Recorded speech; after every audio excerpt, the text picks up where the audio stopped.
He's lying.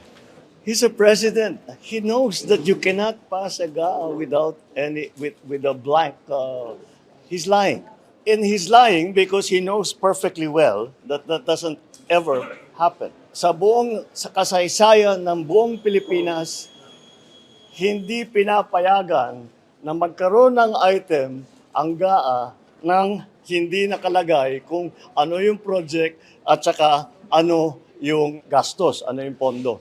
Kinondena ng Malacanang ang pinalutang na paratang ni dating Pangulong Rodrigo Duterte at mga kaalyado dito na may anomalya sa 2025 General Appropriations Act. Ayon kay Executive Secretary Lucas Bersamin, fake news ang sinasabing anilagdaan 2025 GAA ni Pangulong Ferdinand Marcos Jr. sa ilang bahagi nito ay sinadyang lagyan ng blankong halaga upang ito ay sulatan na lamang ng halaga na parang blankong tseke.